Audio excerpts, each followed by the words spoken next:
نحمد و نصلی علی رسولہ الکریم اما بعد فاعوذ باللہ من الشیطان الرجیم بسم اللہ الرحمن الرحیم ان اللہ و ملائکتہ یصلون علی النبی یا ایھا الذین آمنوا صلوا علیہ وسلموا تسلیما اللهم صل على سيدنا محمد وعلى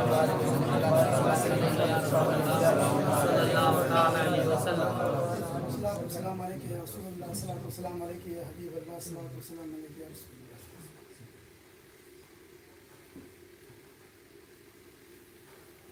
اللہ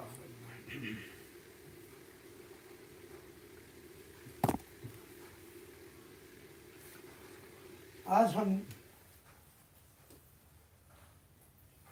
قرآن و حدیث کا چشمہ پہن کر صوفیہ کرام کی تعلیمات کا مطالعہ کریں گے.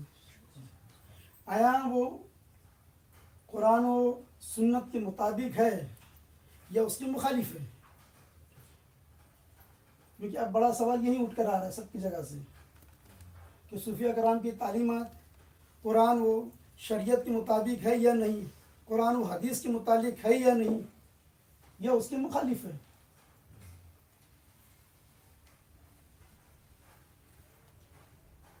اللہ تبارک و تعالی اپنے محبوب پاک صاحب لولاک صلی اللہ تعالی علیہ وسلم کو جب ہم گناہ گاروں کی رہبری رہنمائی کے لیے مابعوث فرمایا، بھیجا، تو 4 ذمہ داریاں آپ کو عطا فرمائی. کتنی؟ 4 ذمہ داریاں عطا فرمائی. تو وہ 4 ذمہ داری کیا ہیں؟ یہ قرآن مجید سے ہم پوچھیں گے، یہ قرآن مجید سے جانیں گے کہ اللہ تعالیٰ نے اپنے محبوب کے لیے وہ 4 ذمہ داریاں کیا عطا فرمایا، کیا عطا فرمایا. تو قرآن مجید کی سورہ بقرہ آیت نمبر 151 میں اللہ تعالیٰ فرماتا ہے کما ارسلنا فیکم رسول منکم، یعنی اللہ تعالیٰ فرماتا ہے اسی طرح ہم نے تمہارے اندر تمہیں میں سے اپنا رسول بھیجا. اب اللہ تعالیٰ فرماتا ہے کہ ہم تمہیں میں سے ہم نے اپنا رسول بھیجا. بے شک اللہ تعالیٰ سچ فرما رہا بھیجا. تو اب یہ ہے کہ کیوں بھیجا؟ بھیجا تو کیوں بھیجا؟ تو اللہ تعالیٰ فرماتا ہے آگے یتلو علیکم آیاتینا. کیوں بھیجا؟ تو پہلا مقصد بتا رہا ہے کہ ہم ان پہ جو وحی فرماتے ہیں وہ ہماری آیتوں کی تم پر تلاوت فرماتے ہیں. وَيُعَلِّمُكُمْ کتاب والحکمت وَيُعَلِّمُكُمْ مَا لَمْ تَكُونُوا تَعْلَمُونَ. تو اس کا ترجمہ میں پوری طرح سے پڑھ لیتا ہوں تاکہ مختصر سے نہیں ہو جائے. تو اللہ تعالیٰ فرماتا ہے کہ اسی طرح ہم نے تمہارے اندر تمہیں میں سے اپنا رسول بھیجا جو تم پر ہماری آیتیں تلاوت فرماتا ہے اور تمہیں پاک صاف کرتا ہے، تمہیں کتاب کی تعلیم دیتا ہے اور حکمت و دانائی سکھاتا ہے، اور تمہیں وہ چیز سکھاتا ہے جو تم نہیں جانتے تھے. تو اب یہاں 4 ذمہ داریاں کون سی ہیں؟ تو پہلی یہ ہے کہ ہم جو وحی نازل فرماتے ہیں یہ آپ پر تلاوت فرماتے ہیں، یہ پہلی. اور دوسری ہے اللہ تعالیٰ فرماتا ہے وَيَزُكُّكُمْ، اور یہ تمہیں پاک و صاف کرتا ہے. کیا کرتے ہیں؟ پاک و صاف کرتے ہیں. اور تیسرا وہ تمہیں کتاب اور حکمت کی تعلیم دیتا ہے. حکمت سے مراد حدیث کی. تو مراد یہاں پہ کیا ہے کہ آپ کو قرآن و حدیث کے جو تعلیمات ہیں، جو اس کے فقہی مسائل ہیں وہ بتاتے ہیں کہ آپ کو نماز کیسا پڑھنا ہے، روزہ کیسا ہے، حج کیسا ہے. یہ قرآن و حدیث سے پتہ چلتا ہے. اور اس سے ایک بات اور پتہ چلی اس آیت سے کہ کوئی اگر قرآن و حدیث کا کتابی علم بھی رکھتا ہو تب بھی وہ اپنی تربیت نہیں کر سکتا. تب بھی وہ اپنی تربیت نہیں کر سکتا کہ کوئی تربیت کرنے والا ہو. اب آگے اللہ تعالیٰ فرماتا ہے چوتھی بات کہ یہ تمہیں وہ علم سکھاتے ہیں جس کا تم علم نہیں رکھتے، یہ تمہیں وہ تعلیم دیتے ہیں جس کا تم علم نہیں رکھتے. تو اس کے اندر تھوڑا سا میں خلاصہ کر دوں کہ یہ بات بغیر وحی کے جان نہیں سکتے ہیں، کیونکہ انسان جو ہے اپنے حواس کے ذریعے جانے گا نا، دیکھ کر، سن کر، بھائی جو اس کا علم ہوگا اس کے ذریعے جانے گا، سمجھ میں، دیکھ کر جانے گا، سن کر اپنے حواس کے ذریعے، سمجھ میں آئی بات؟ ایسا اب کچھ باتیں جو جدید سائنس کی طرف سے آئی ہیں، جو جدید سائنس نے اپنی تحقیق کی ہے، تو اس میں تحقیق میں کیا ہے کہ بھائی کئی باتیں جو ظاہری طور پہ قرآن و حدیث کے مخالف دکھ رہی، کیا لگ رہی ہے؟ قرآن و حدیث کے وہ مخالف لگ رہی. جیسے مثال کے طور پہ صحیح بخاری کی ایک حدیث ہے کتاب الطب کے اندر کہ نبی پاک صلی اللہ علیہ وسلم فرماتے ہیں کہ اگر تمہارے کھانے یا پینے میں مکھی گر جائے تو تم اس کو ڈبو دو اور پھینک دو کہ اس کے ایک پر کے اندر شفا ہے اور ایک پر کے اندر بیماری ہے. مگر اگر ہم سائنس کے نظر سے دیکھیں، سائنس کی تحقیق سے دیکھیں، تو کوئی سائنسداں یہ ماننے تیار نہیں کہ اس میں شفا ہے، کہ ہزاروں بیکٹیریا اس کے اندر لگے ہوئے ہیں. سائنسدان اس کو قبول ہی نہیں کرنے تیار ہے کہ اس کے اندر جو ہے کہ شفا موجود ہے، اس کے اندر مکھی کے اندر. سائنس کہتا ہے کہ اس کے اندر ٹوٹل بیکٹیریا ہے. کیا ہے؟ ٹوٹل بیکٹیریا موجود ہے، شفا نہیں ہے. تو جس نظر سے سائنس نے دیکھا اور یہ بتایا کہ اس کے اندر مرض ہیں، بیکٹیریا ہیں، تو نبی پاک صلی اللہ علیہ وسلم نے نور نبوت، نور الہی سے دیکھ کر کہہ دیا کہ اس کے اندر شفا موجود ہے. ابھی اس کی تحقیق نہیں ہو سکتی پوری. جس دن سائنس آگے اپنی تحقیق کرے گا تو یہ جان لے گا کہ واقعی اس کے اندر جو ہے ایک کے اندر شفا موجود ہے، پر اب مکمل نہیں ہوئی، کیونکہ اب جو ہے یہ پروسیس میں ہی ہے، تحقیق کے دور میں ہی چل رہی ہے، اب مکمل نہیں ہوئی. تو ایسے کئی سائنس کے جو تحقیقات ہے، ایکسپریمنٹ ہے، جو قرآن و حدیث کے بظاہر ابھی مخالف نظر آ رہے ہیں، لیکن آگے ہوگا کہ وہ اس کے جو ہے فیور میں آ جائیں گے. اور کئی ایسے ایکسپریمنٹ ہے جو قرآن سے جو ہے نا واضح ہو رہے ہیں. ڈاکٹر کیتل مور کہتے ہیں کہ بھلے اگر میں نے قرآن کو اسٹڈی نہیں کیا ہوتا تو میں جو 80 جو تم نے سوال پوچھے ہیں وہ 100 میں سے 80 کا جواب نہیں دے پاتا. ڈاکٹر کیتل مور کہتے ہیں کہ قرآن جو یہ بتا رہا ہے کہ جو یعنی وہ ایمرولوجی کے پروفیسر تھے، وہ کہتے ہیں کہ قرآن کہہ رہا ہے کہ بچہ جو ایک الگ کے مانند ہوتا ہے، جو قرآن سورہ الگ ہے، یعنی کہ ایک لیچ کی طرح ہے. قرآن نے اس کو لیچ کہا، جس کو ہم ہندی میں کہتے ہیں جوک، خون پینے والا ہوتا ہے. بچہ ماں کے پیٹ میں ایک جوک کی طرح ہوتا ہے. تو یہ قرآن بتا رہا ہے، جبکہ اس وقت کوئی سونوگرافی نہیں، کوئی ایکسرا مشین نہیں تھی، مگر قرآن نے اس کو واضح کر دیا. آج جدید سائنس نے اس کو ایکسیپٹ کیا نا، کیونکہ اس کی تحقیق میں آ گئی. تو ایسی بہت ساری باتیں ہیں جو آپ نہیں جانتے. قیامت کے بارے میں آئے ہیں کہ قیامت آئے گی تو ایسا ہوگا، قیامت آئے گی، قرب قیامت میں ایسی چیزیں ہوں گی، تو اب نہیں جانتے. تو نبی پاک صلی اللہ علیہ وسلم سے کیا بات سمجھ میں آئی؟ کون سی 4 ذمہ داریاں اللہ تعالیٰ نے عطا فرمایا؟ پہلا کہ میں جو آپ پر کتاب نازل کر رہا ہوں، جو آیتیں نازل کر رہا ہوں، وہ تلاوت فرما دیں. اسی لیے شریعتاً کیا آیا ہے کہ اگر قرآن مجید کو آپ جانتے بھی نہیں ہیں، اس کے باوجود بھی تم تلاوت کرتے تو آپ کو ثواب ملے گا. اور پھر اس کے بعد اللہ تعالیٰ فرماتا ہے وَيَزُكُّكُمْ، اور یہ تمہیں پاک کرتے ہیں. کیا کرتے ہیں؟ اسی کا نام تصوف ہے. کیا ہے؟ وَيَزُكُّكُمْ، یہ زُكُّكُمْ کا مطلب کیا؟ تمہیں یہ طاہر کرتے، مطہر کرتے. یہ ہے تصوف. جو لوگ کہتے ہیں نا کہ ہم کو تو قرآن میں کبھی تصوف ملا ہی نہیں، تو یہ کیا ہے؟ یہ تصوف، یہ تمہیں پاک کرتے ہیں. کیا کرتے ہیں؟ یہ اسی کا نام. یہ تصوف کی تعلیم کیا ہے کہ تزکیہ نفس، تصفیہ قلب، نفس کو صاف کرنا اور دل کو پاک کرنا. اس تعلیم کا نام تصوف رکھا گیا. اگر کس کو لفظ تصوف سے اعتراض ہے تو وہ کہہ دے تزکیہ نفس اور تزکیہ قلب ہی ہم اس کا نام رکھیں گے، ہم اس کو بھی ایکسیپٹ کریں گے. ہم لوگ لفظ تصوف کو پکڑ کے نہیں بیٹھے. کیا نہیں؟ لفظ تصوف کو پکڑ کے نہیں بیٹھے ہم. ہمارے صوفیہ کرام نے کیا کیے کہ ایک سلیبس بنایا، اس سلیبس کا نام انہوں نے تصوف رکھا. کیا کیے؟ اور وہ سلیبس قرآن سے ملتا ہے. اب یہاں اللہ تعالیٰ کیا فرماتا ہے؟ سیکنڈ جو آپ کی ذمہ داری ہے وہ کیا ہے کہ آپ لوگوں کو پاک کرتے ہیں. کیا کرتے ہیں؟ پاک کرتے ہیں. یہ سیکنڈ ذمہ داری ہے. کیا ہے یہ؟ آپ لوگوں کو پاک کرتے ہیں. تو یہ پاک کرنا یہ صوفیہ کرام نے یہ جو ذمہ داری ہے اب نبی پاک صلی اللہ علیہ وسلم کے بعد اب یہ ذمہ داری صوفیہ کرام ادا کر رہے ہیں. آخر اس میں کوئی بڑی بات ہے کیا؟ اس میں کیا بات ہے آخر صوفیہ کرام اس میں کیوں؟ ایک آدمی نماز پڑھ رہا ہے، روزہ رکھ رہا ہے، زکوٰۃ دے رہا ہے، حج کر رہا ہے، سب کچھ کرنے کے بعد اس کی پرسنالٹی کے اندر کوئی چینجز نہیں آ رہا، اس کی شخصیت کے اندر ہاں کوئی تبدیلی نہیں آ رہی ہے. وہ نماز پڑھنے کے باوجود بھی ویسا ہی ہے، وہ روزہ رکھنے کے باوجود بھی ویسا ہی ہے.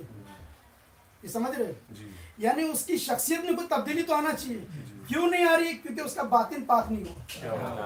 کیا نہیں ہوا؟ اس کا باطن پاک نہیں ہوا. اسی لیے اللہ تعالیٰ نے کیا کہا کہ پہلے تم ہماری آیتوں کو سنا دو، پھر ان کو پاک کرو، پھر جو ہے کتاب و سنت کی دعوت دو، فقہ بتاؤ، نماز بتاؤ، روزہ بتاؤ، حج بتاؤ، زکوٰۃ بتاؤ. پہلے انہیں پاک کرو، پھر اس کے بعد وہ علم بتاؤ جو وہ نہیں جانتے. اب ہم نبی پاک صلی اللہ علیہ وسلم کے اعلان نبوت سے پہلے چلتے ہیں، وہ زندگی کا معائنہ کرتے ہیں. اعلان نبوت سے پہلے میرے آقا مولا نے کسی کو کیا نماز کی دعوت پیش کی؟ اعلان نبوت سے پہلے کیا روزے کی دعوت پیش کی؟ کہ حج کی دعوت پیش کی؟ کچھ نہیں پیش کیا. تو کیا پیش کیا؟ اپنا اخلاق پیش کیا.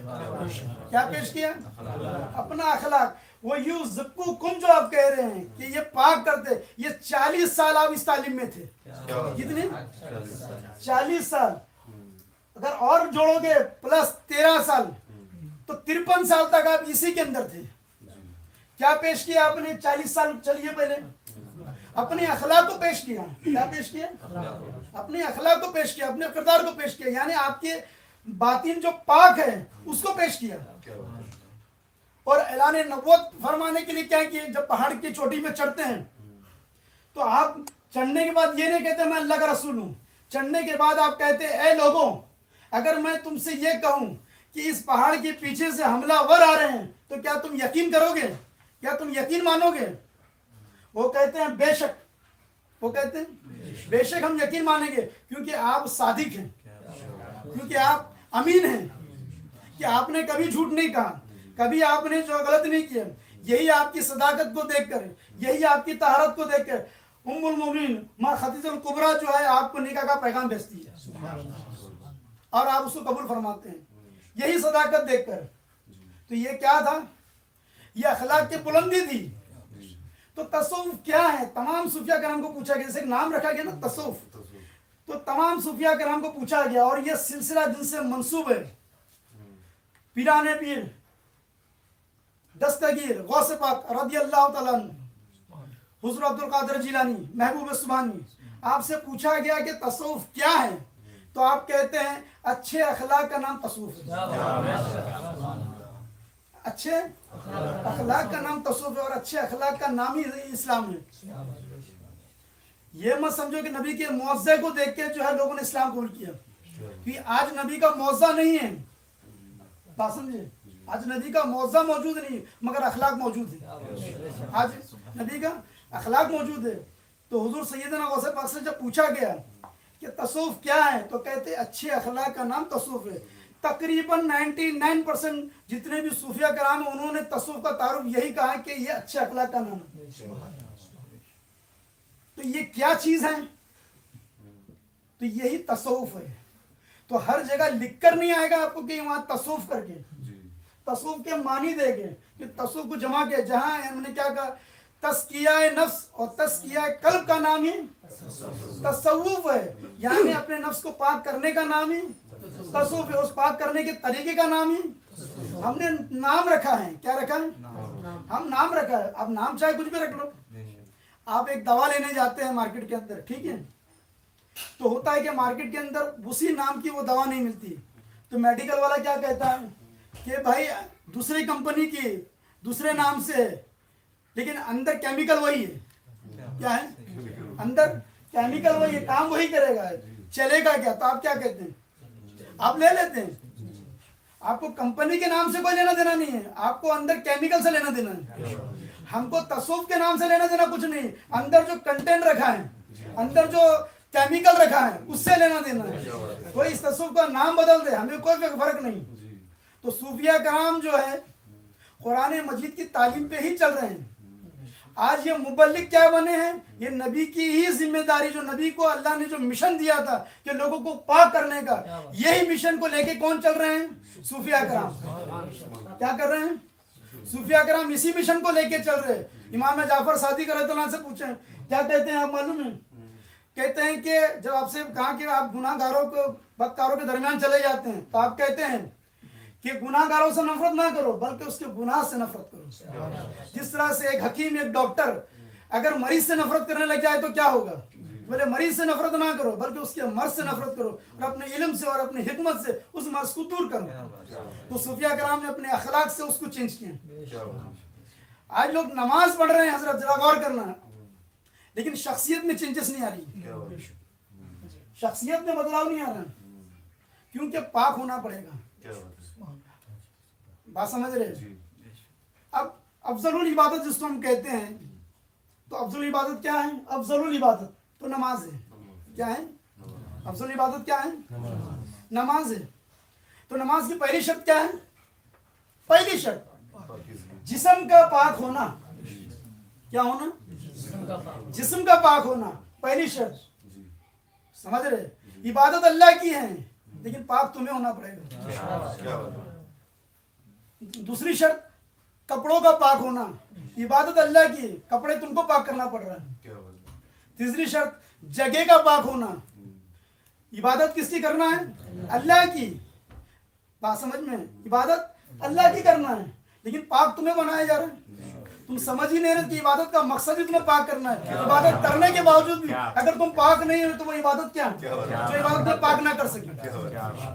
تو لیکن اس کے باوجود بھی بات سمجھے، تو اللہ تعالیٰ نے انبیاء کرام کو بھیجا، محض کتاب نہیں بھیجا، کیونکہ کتاب کے ساتھ صاحب کتاب بھی چاہیے. کیا چاہیے؟ اور یہ دھیان رکھو جو پاک کرنے والا ہے وہ تمہیں پاک کر کے خود ناپاک نہ ہو جائے. مثال کے طور پہ کوئی انسان ناپاک ہو گیا، ٹھیک ہے، وہ پانی لے لیتا ہے، پانی سے وہ غسل کرتا ہے، غسل کر کے وہ پاک ہو جاتا ہے، لیکن جس سے وہ غسل کیا تھا وہ ناپاک ہو جاتا ہے. اب وہ غسل کیا ہوا پانی پاک نہیں، کیا نہیں ہے؟ وہ تمہیں پاک کر کے ناپاک ہو گیا. مگر صوفیہ کرام کی، انبیاء کرام کی تعلیمات یہ ہے کہ وہ تمہیں پاک کر کے اور پاک ہو جاتے ہیں. کیا ہو جاتے ہیں؟ اسی لیے صوفیہ کرام کیا فرماتے ہیں کہ مرید جو ہے پیر کے ہاتھ میں ایسا سپڑ جائے جیسے غسال کے ہاتھ میں مردہ سپڑ جاتا ہے. جیسے غسل دینے والا مردے غسل دیتا ہے اس کو غسال کہتے ہیں. تو بھلے مردہ اپنے آپ کو ایسا اس کے ہاتھ میں سونپ دے، مرید اپنے آپ کو پیر کے ہاتھ میں ایسا سونپ دے جیسا مردہ جو ہے اپنے آپ کو جو ہے غسال کے ہاتھ میں سونپ دیتا ہے. وہ بولتا ہے کہ بہت زیادہ پانی گرم ہے، وہ کہتا ہے کہ بہت کم پانی گرم ہے، کچھ نہیں کہتا ہے نا، جیسا پانی ڈالنا ڈال لو. تو ہوتا ہے کیا ہے کہ وہ جو غسال ہے، غسل دینے والا، اس کو غسل دے کر اتنا پاک کر دیتا ہے کہ وہ اب تک جس امام کے پیچھے تھا اس امام کے آگے آ جاتا ہے. اب تک جس امام کے وہ پیچھے تھا اس کے آگے آ جاتا ہے. آخر قرآن نے جو ہے اس کے اوپر اتنا زور دیا ہے، تو کیا زور دیا ہے؟ تو دیکھیے اور آگے اللہ تعالیٰ سورہ شمس میں فرماتا ہے قد افلا من زکاہا. قد افلا من زکاہا. قد کے معنی ہوتے یقیناً، کس کے لیے؟ یقیناً. اور قد کے معنی تحقیق، جس کو تحقیق کرنے کے بعد یعنی کلیئر ہو جاتی کوئی بات تو اس کی جگہ، اس جگہ پہ قرآن جو ہے قد استعمال کرتا ہے، جہاں پہ بات ایک دم یقین کے ساتھ کہا جاتا ہے، اس لیے اس کا ترجمہ یقیناً کہا جاتا ہے. جب کوئی چیز کی تحقیق ہو جاتی ہے تو اس کے بعد جو بات رزلٹ نکل کے آتا ہے تو آپ یقین کے ساتھ کہتے ہیں نا. تو کہتا ہے قرآن مجید میں کیا ہے کہ قد افلا، قد یعنی کہ یقیناً، افلا فلا پا گیا، من زکا وہ انسان، وہ شخص جس نے اپنے نفس کو پاک کر لیا. کیا کر لیا؟ نفس کو جس نے پاک کر لیا. قرآن زور دے رہا ہے کہ جس نے اپنے نفس کو پاک کر لیا وہ فلاح پا گیا، وہ کامیاب ہوگا، یقیناً وہ کامیاب ہو گیا. ایک آدمی نماز پڑھ کے کامیاب نہیں ہو رہا ہے، ایک آدمی روزہ رکھ کے کامیاب نہیں ہو رہا ہے، لیکن قرآن کہہ رہا ہے کہ جس نے اس کو اپنے نفس کو پاک کر لیا، اپنے دل کو پاک کر لیا، وہ کیا ہو گیا؟ یقیناً کامیاب ہو گیا. اور اگر ایسا نہ ہوا تو کیا کہتا؟ وہ قد خواب من دسا. اور جو ایسا نہ کرا، وہ ملیا میٹ ہو گیا، وہ نام مراد ہو گیا. کیا ہو گیا؟ جس نے اپنے نفس کو برباد کیا وہ خود برباد ہو گیا. کیا ہو گیا؟ وہ خود برباد ہو گیا جس نے اپنے نفس کو برباد کیا. اب قرآن مجید اور جگہ ارشاد فرماتا ہے ایک نہیں نفس کے اوپر اور دن پاکی کے یہی تصوف ہے. کیا یہ آیت تصوف ہیں؟ کیا یہ لوگوں کو تصوف نہیں مل رہا ہے؟ میں بتا رہا ہوں آپ کو تصوف، اسی کا نام تصوف ہے. آئیے سورۃ الاعلیٰ کے اندر اللہ تعالیٰ فرماتا ہے قد افلح من تزکیٰ، وہی چیز کہ وہ انسان فلاح پا گیا ہے، یقیناً وہ انسان فلاح پا گیا جس نے اپنے نفس کو پاک کر لیا.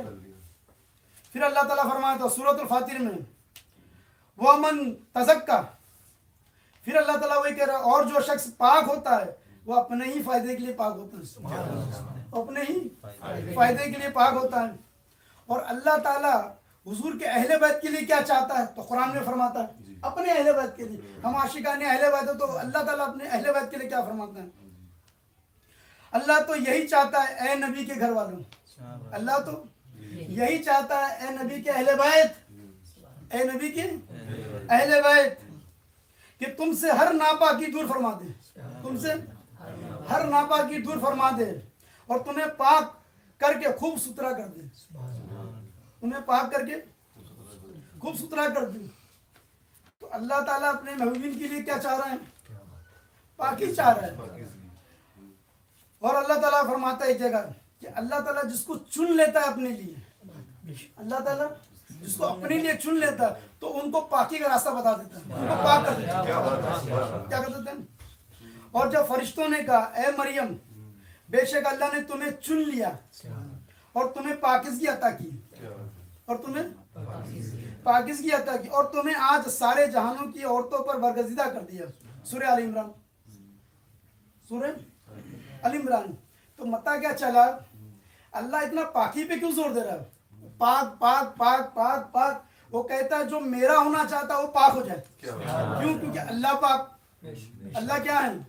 پاک. رسول پاک، قرآن پاک، فرشتے پاک، قرآن پاک، اہل بیت پنجتن پاک، اور جو اولیاء کرام پاک، خواجہ پاک، غوث پاک. ارے تم اس کے ہونا چاہتے ہو تو پاک ہونا ہوگا. کیا ہونا ہوگا؟ اگر تم اس کے ہونا چاہتے ہیں تو کیا ہونا ہوگا؟ پاک ہونا ہوگا. پاکی بھی دو طرح کی ہے، ایک ظاہری ایک باطنی ہے. کیا ہے؟ ایک ظاہری ہے ایک باطنی ہے. کیا ہے؟ ارے ظاہری پاکی کے بغیر تم بارگاہ الہی تک نہیں پہنچ پا رہے. ظاہری پاکی کے بغیر تم بارگاہ الہی میں کھڑے نہیں ہو سکتے. اگر تم ناپاک ہو تو کیا تم مسجد جا سکتے ہو؟ تو ناپاکی، ظاہری ناپاکی میں تم خدا کے گھر تک نہیں پہنچ سکتے، اور باطنی ناپاکی سے تم خدا تک کیسے پہنچیں گے؟ اگر تم اپنے نفس کو ناپاک رکھ دو گے، قلب کو ناپاک رکھ دو گے تو پہنچو گے کیسے؟ تو یہ کن کا راستہ ہے؟ یہ پاک لوگوں کا راستہ ہے. کن کا ہے؟ کن کا ہے؟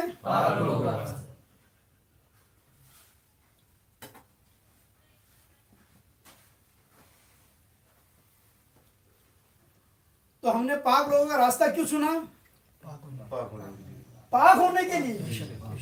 کس لیے چنا؟ کیونکہ اللہ کی بارگاہ میں کوئی ناپاک پہنچ نہیں سکتا. اللہ کی بارگاہ میں. اب یہ ہے کہ اگر ہم یہ دیکھتے ہیں کہ جسم کا پورا جو مدار ہے، سمجھے، وہ یعنی اس کا سینٹر جو ہے وہ دل ہے. کیا ہے؟ ہاں، سینٹر اس کا دل ہے. سمجھ رہے ہیں؟ ابھی ہندوستان کا جو ہے پارلیمنٹ کا سینٹر کدھر ہے؟ دلی. کیا ہے؟ دلی ہے. تو ہمارا بھی پورا جو سینٹر ہے وہ کدھر ہے؟ وہ دل ہے. کیا ہے؟ وہ دل ہے. اب ایک حدیث پاک سے سمجھو، اور وہ حدیث کتاب الایمان میں ہے. امام بخاری نے کہا رکھا، کہاں رکھے؟ کتاب الایمان میں. کہاں رکھے؟ کتاب الایمان. سمجھے؟ امام بخاری نے اس حدیث کو ایمان کے باب میں لائے، تو مطلب ایمان سے اس کا تعلق ہے. جس کا ایمان سے تعلق ہے اس کو آپ ان حدیثوں کو آپ نے ایمان کے باب میں لائے. تو یہ حدیث ایمان کے باب میں، کتاب الایمان میں. تو اللہ کے رسول صلی اللہ علیہ وسلم فرماتے ہیں کہ تمہارے جسم میں ایک گوشت کا لوتھڑا ہے، تمہارے جسم میں ایک گوشت کا لوتھڑا ہے، اگر وہ بنا تو سب بنا، اگر وہ بگڑا تو یاد رکھنا کہ پورا جسم خراب ہوا۔ اور یاد رکھو، جان لو، خبردار ہو جاؤ، وہ تمہارا دل ہے۔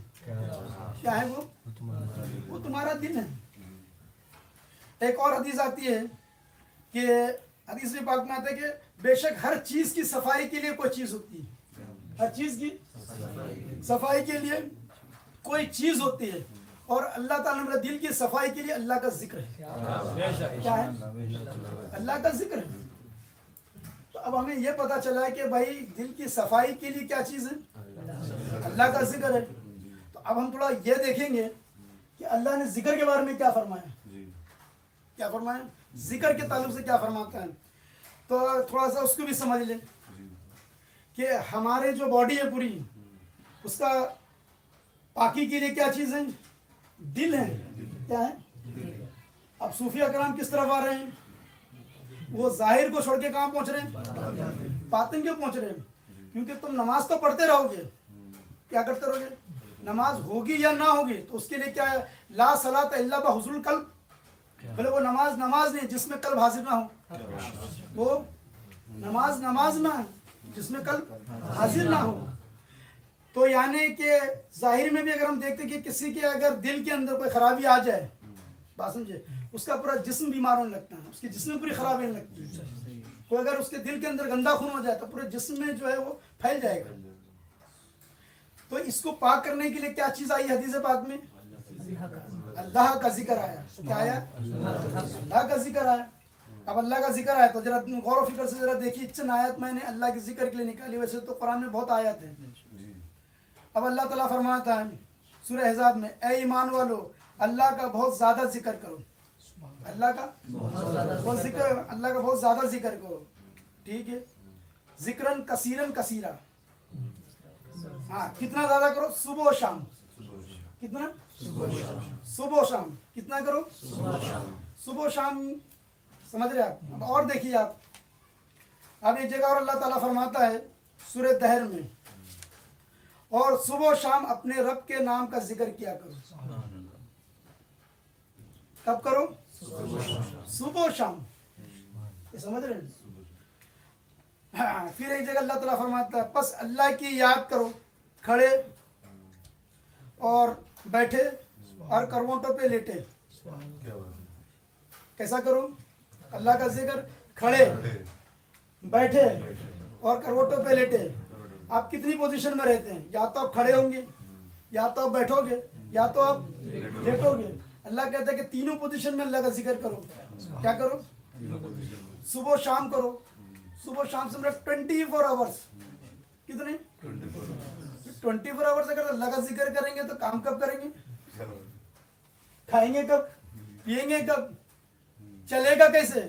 کیا یہ ہمارے رب کو پتا نہیں کہ 24 آورس اگر ہم اللہ کا ذکر میں لگے ہیں تو پھر کریں گے کیسے؟ تو ہوتا ہوگا تبھی تو اللہ کہتا ہوگا۔ ارے بھائی ہوتا ہوگا تبھی تو اللہ کہتا ہوگا نا، اگر ہوتا نہیں ہے تو اللہ کہتا کیسا ہوگا؟ اب آئیے ایک تھوڑی آیت مقدسہ ہے، سورہ نور کی ہوگی، کس کی ہے؟ سورہ نور کی ہے، تاکہ نور والا نور ہو جائے۔ اب اللہ تعالیٰ کیا فرماتا ہے؟ وہی مردان خدا ہے۔ کیا ہے؟ وہی مردان خدا ہیں جنہیں تجارت، خرید و فروخت اللہ کے ذکر سے غافل نہیں کرتی۔ وہی ہم دیکھو کسی کو چیلنج کرتے تم مرد کی اولاد ہے تو بات کرو، آؤ، تو اللہ یہاں کہتا ہے یہ مرد ہیں۔ کیا یہ مرد ہے، یہ مردان خدا، یہ خدا کے مرد ہے۔ تو مرد خدا ہے، بات سمجھے، یہ مرد خدا ہے۔ طالب مولا مذکرن، طالب مولا، حدیث پاک میں آتا ہے طالب مولا مذکرن، جو اللہ کا طالب ہے، جو مولا کا طالب ہے وہ مرد ہے۔ طالب مولا مذکرن، طالب عقبہ مؤنث اور طالب دنیا مخنث۔ اللہ تعالیٰ فرما رہا ہے کہ وہی مردان خدا ہے جنہیں اللہ کا ذکر جو ہے خرید و فروخت سے نہیں روک سکتا۔ یہ قرآن مجید ہے، ٹھیک ہے۔ اب ہم معائنہ کرتے ہیں، ایک بازار چلتے ہیں، بازار میں آپ جب جاتے ہیں تو یہ امپاسبل ہوتا ہے کہ آپ جو ہے وہ جو چیز خرید رہے ہیں یا جو چیز سامنے والا ہم کو بیچ رہا ہے ہم وہاں سے نظر ہٹا دیں کہ کہیں ایسا نہ ہو کہ ہمیں دھوکہ دیتے ہیں. سب میں زیادہ جو ہے انسان کا خیال اگر بھٹک سکتا ہے منتشر ہو سکتا ہے تو وہ بازار ہے. کیا وہ خرید و فروخت ہے. کیا ہے وہ؟ پر خرید و فروخت میں تم پیسہ دو گے بھی نا, اور پیسہ دیتے وقت کیا ہوگا تم یہ بھی سوچتے ہو کہیں ایسا نہ ہو کہ پیسہ زیادہ چلے جائے, یہ بھی سوچتے کہ پیسہ کم نہ چلے جائے کہ اس غریب کو نقصان ہو جائے. خیال بھٹکے گا کیا ہوگا, خیال بھٹکے گا کیا ہوگا. بازار کا معائنہ کرنا پڑے گا, تجارت کا معائنہ کریں گے کہ تجارت کرتے وقت چلیے کوئی خریدنے والا وہ تو بازو میں, اب بیچنے کے لیے آپ کھڑے ہوئے ہیں, ہاں اب بائر بنے ہوئے ہیں, بیچنا ہے آپ کو. سامنے اگر کوئی کسٹمر آیا تو اس کو سمجھانا تو پڑے گا نا بھائی, اسی کے اوپر اسی بزنس پہ آپ کا چل رہا ہے نا گھر. سمجھ میں ایک آپ سیلس مین بن کے کھڑے ہیں تو آپ بیچو گے. یہ ٹوپی کتنے کی ہے تو بولے کہ بھائی ٹوپی اتنی کی ہو, سامنے والا پوچھے گا کہ یہ اتنی مہنگی کیوں ہے, تب آپ بتاؤ گے نا اس کے اندر اتنی نقشکاری ہے, اس کے اندر یہ بات ہے, اس میں یہ بات ہے. اس کو جو ہے آپ بات سمجھے اپنے چیز سے متاثر کرو گے نا تبھی تو وہ دام دے گا نا. اب یہ متاثر کرنے میں آپ اللہ کے ذکر سے غافل ہوگا یا نہیں ہوگا وہ. مگر اللہ تعالیٰ فرماتا ہے کہ ایسے بھی مردان خدا ہیں جن کو خرید و فروخت بازار جو ہے اللہ کے ذکر سے نہیں روک سکتا ہے, اللہ کی یاد سے غافل نہیں کر سکتے. تو آخر وہ کون سا ذکر ہوگا پھر. اب بات آتی ہے وہ کون سا ذکر ہے جو تمہیں خرید و فروخت سے کوئی سے بھی غفلت نہیں کرنے دیتا. تو کوئی تو ایسا ذکر ہوگا نا, بات سمجھے. اللہ کہتا ہے کہ ذکر کرو, ذکرن کثیر کثیرا, یہ نہیں بتاتا کون سا ذکر کرو, کیسا ذکر کرو. سمجھے آپ کو اس طریقے سے انہیں واقف نہیں کرا رہا ہے, بات سمجھے. اور کہہ رہا ہے کہ بھلے کچھ مردان خدا ایسے ہیں جن کو تجارت بھی جو ہے اللہ کے ذکر سے غافل نہیں کر سکتی. کیا نہیں کر سکتی, غافل نہیں کر سکتی. تو کون سا ہوگا, کیا ہوگا. تو ہر عمل کا جو ہے دار و مدار, بخاری شریف کی پہلی حدیث کیا ہے, ہر عمل کا دار و مدار کس میں جب ہم کرنے جاتے ہیں تو نیت پہ. انما الاعمال بالنیت, بخاری شریف کی پہلی حدیث. حضرت سیدنا عمر فاروق فرماتے ہیں کہ عمل کا پورا دار و مدار کس میں ہے. ہم یہ حدیث برسوں سے سنے آ رہے ہیں, نہیں سنے. جب بھی ہوتی ہم عمل کے بارے میں بات کرتے کہتے ہیں ہم کہ عمل کا مدار نیت پہ, عمل کا مدار نیت پہ. جو بھی آپ عمل کر رہے ہیں بھائی اس کا مدار تو نیت پہ, ٹھیک ہے. نیت میں خطرہ جھولی میں خطرہ, تمام عمل کا مدار کس پہ ہے, اور نیت کا مدار کس پہ. یہ بھی تو سوچنا ہوگا نا, یہ تو حدیث میں نہیں ہے, یہ تو رسول نے بتایا ہی نہیں. یہ سمجھ رہے بات. سارے عمل کا مدار کس پہ ہے, نیت پہ ہے. سارے عمل کا مدار, جو بھی آپ عمل کرتے ہیں پوری زندگی میں جتنے بھی اعمال کرتے ہیں اس کا مدار کس کا, اس کا بیس کیا ہے, نیت ہے. لیکن نیت کی بیس کیا ہے, تو دل ہے. کیا ہے نیت, کس نیت کی مدار, نیت کس پہ چلتی ہے, دل پہ چلتی ہے. نیت کا مدار سمجھ میں آئے. سارے عمل کا مدار کون ہے, تو نیت ہے. بے شک ہے, انما الاعمال بالنیت, اور نیت کا مدار دل ہے. بخاری شریف کی پہلی حدیث کیا ہے, یہ پہلی حدیث ہے. بخاری شریف میں پہلی حدیث ہے. امام بخاری نے پہلی یہ حدیث لے کے آ کے سمجھا دیا کہ تم جو عمل کرنا چاہتے ہو اب حدیث میں پڑھ کر پہلے یہ سمجھ لو. اب تم نے حدیث کی ابھی دوسری حدیث بھی پڑھی نہیں ہے, کیا نہیں, اب تم نے ابھی حدیث کا درس شروع بھی نہیں کیا ہے. تو پہلے یہ جان لو آپ کہ ابھی جو تم یہ حدیث پڑھ کے عمل کرو گے اس کا مدار نیتوں پہ ہوگا, اور نیت کا مدار جو دل پہ ہے. کیا ہے نیت کسے کہتے ہیں, دل کے ارادے کا نام, دل کے ارادے کا نام ہے. یہ معمولی چیز نہیں ہے. اور دل جو ہے ایمان کے رہنے کی جگہ ہے. ایمان کہاں رہتا ہے, دل میں. تو یہ کون کہہ رہا ہے دل میں رہتا ہے, تو یہ قرآن کہہ رہا ہے. کون کہہ رہا ہے, قرآن کہہ رہا ہے. تو کیسے قرآن, اب میں تم کو سنا دیتا ہوں. سورۃ الحجرات کی آیات ہے. قالت العرب, یہ عربی یعنی یہ بدو لوگ کہتے ہیں, قالت العرب آمنا, یہ بدو کہتے ہیں کہ ہم نے ایمان لائے. یہ بدو کہتے ہیں, یہ دیہاتی کہتے ہیں ہم لوگ ایمان لائے. قل, اللہ تعالیٰ فرماتا قل, اے محبوب فرما دیجیے ان سے. کیا کہتے ہیں یہ دیہاتی, کیا کہہ رہے, نبی کے سامنے ہیں. کہاں ہیں, اور کہاں کہہ رہے ہیں, یہ نبی اکرم صلی اللہ علیہ وسلم کے سامنے کہہ رہے ہیں وہ دیہاتی کہ یا رسول اللہ ہم ایمان لائے. کیا لائے, ایمان لائے. اب اللہ تعالیٰ کیا فرماتا ہے, قل, اے محبوب فرما دیجیے, قل لم تؤمنوا, کہہ دیجیے